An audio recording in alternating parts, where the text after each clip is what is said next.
to Monday, the 15th of September. I would like to pay my respects to the spirits of the land here, where it is now turning grey. As I've just put on my third load of washing, the sky has changed. But you get that, don't you? I was like, yay, it's sunny. But now it's changing. So, all right, like I said, welcome to Monday the 15th. And we have got some changes this week, that is for sure. All right, so first of all, today we have the moon currently in Gemini up until 10:30 a.m. when it moves into Cancer.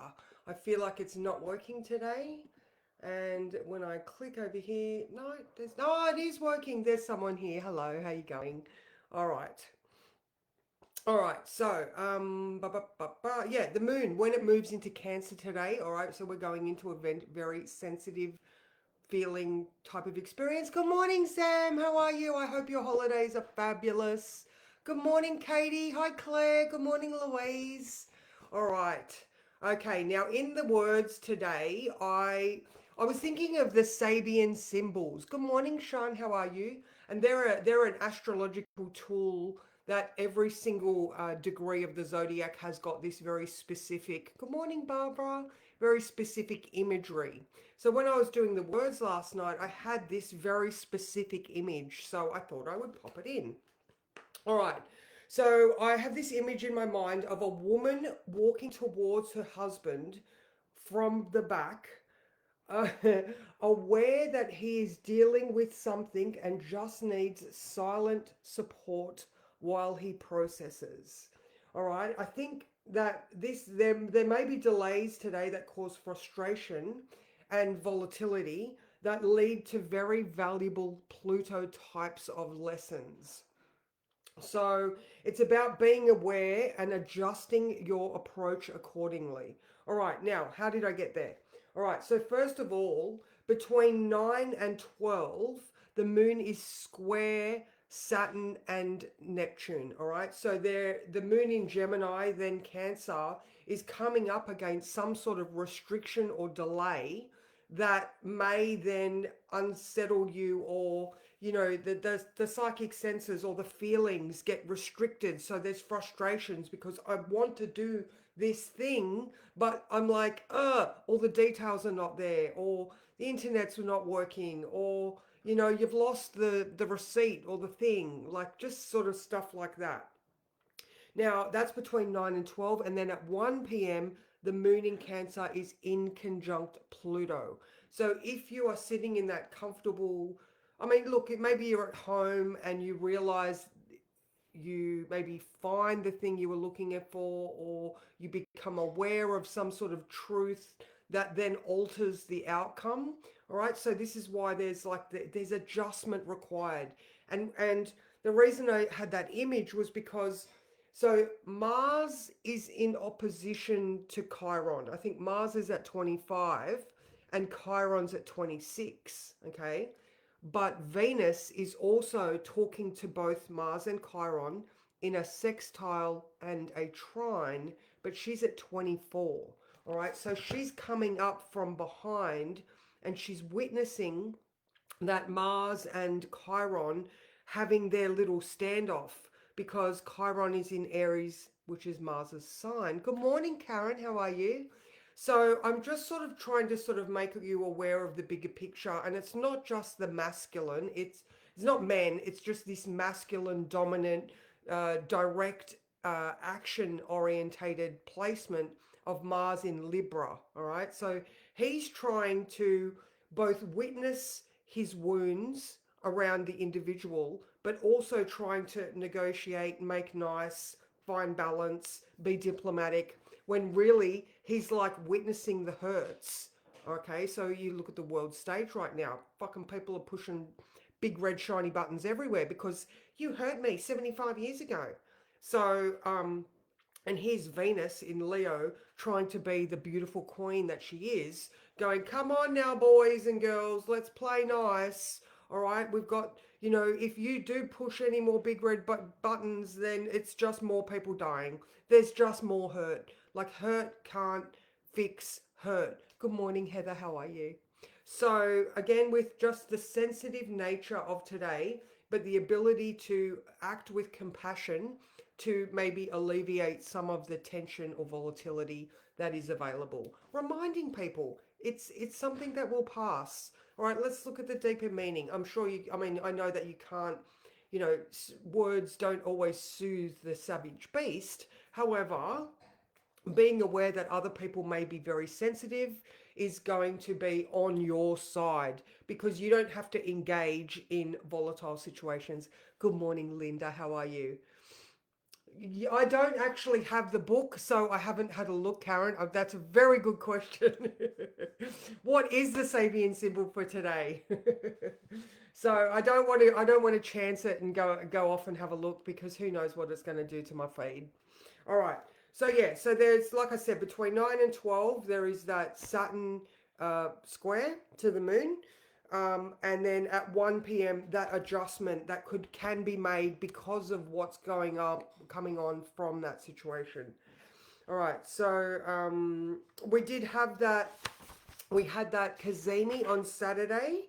So, that was at 8:30 p.m. I know that I had some amazing. Oh, did you guys see that? There was a big surge then.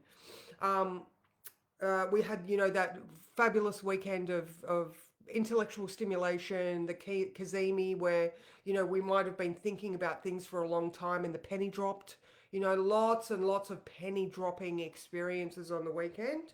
So that was really nice. All right, I haven't done all the words for the week, but just the heads up for this week is that on Thursday, Mercury goes into Libra. All right, so going from Virgo, which it loves, it's just gonna, okay, so we've looked at all the details. How can we how can we make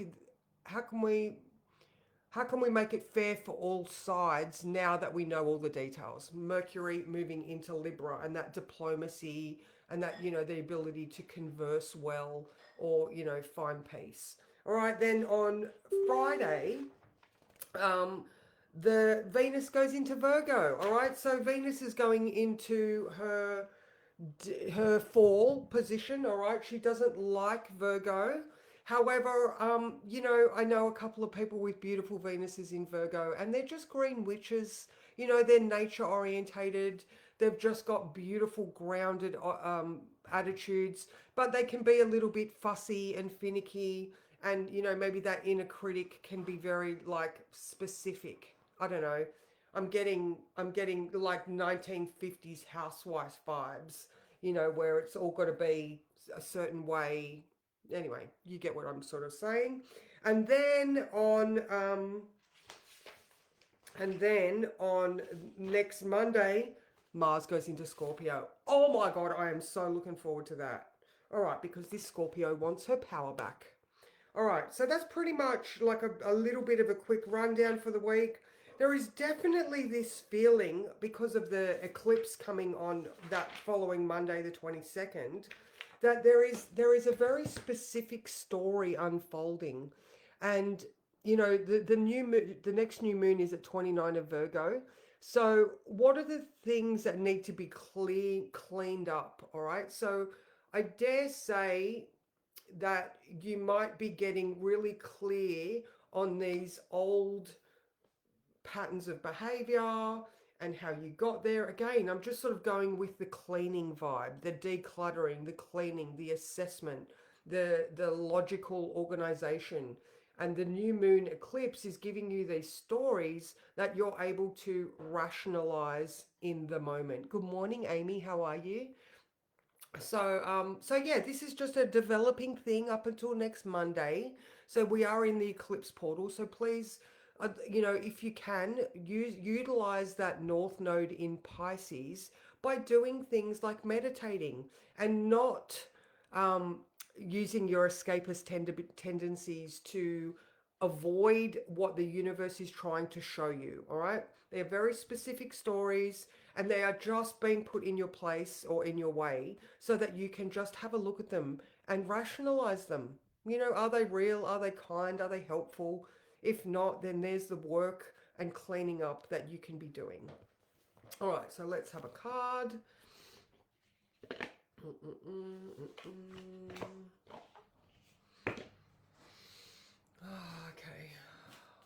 card is going to be perfect for today?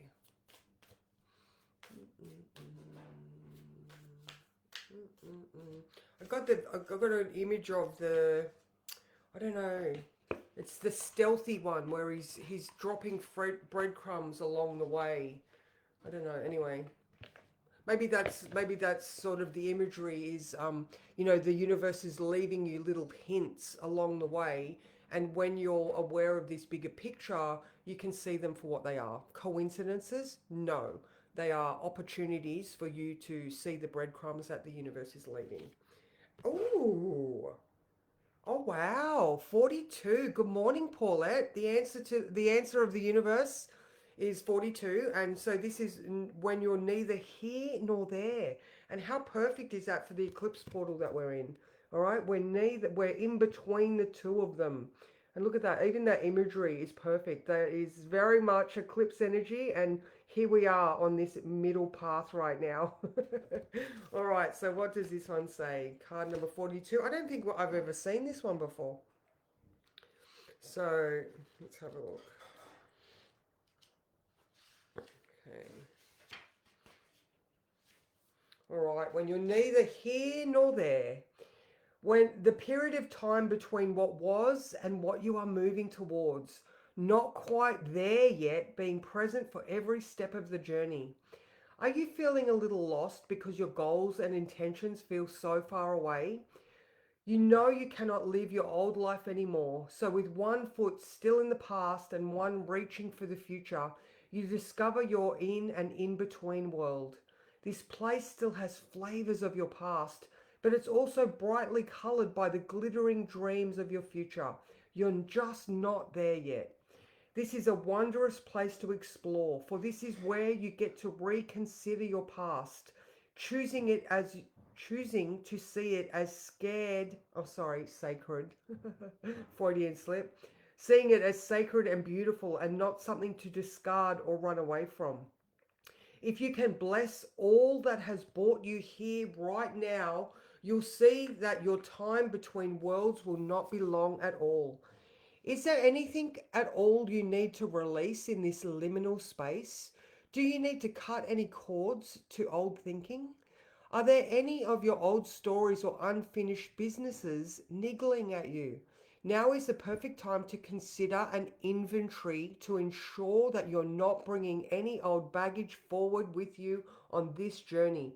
Most important, you must see how far you have come. You are an extraordinary being of light, blessed by the universe, here on purpose. Trust your dreams and desires are sacred. They matter, and in the perfect form they will arise to greet you on the other side of the in-between, where you may sometimes feel you're neither here nor there.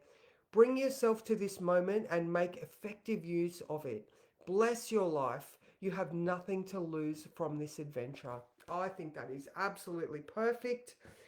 It makes so much sense that we are in this in-between phase where, you know, the spirituality of the North Node is drawing you forth, and the universe is also, like I said, asking you to look at these old stories so that you can clean them up. Like you don't need to discard them completely, but you can put them on a shelf where you can admire them for what they gave you, but they don't have to have control over you anymore. So I just love that. And with all the shifts and changes that are coming along this week, just keep processing. You know, be aware of what the universe is putting in front of you, what it's bringing up for you. Don't shy away from it. Allow yourself to just see it for what it is. You know, something that happened back there, or something that you were given back there. You know, it's time to let stuff go. So thank you so much for joining me, ladies. I'm so glad that's exactly the answers that you needed, Paulette. Fabulous. Mwah. And I will see you guys tomorrow for Tuesday. And I hope you have a fabulous day.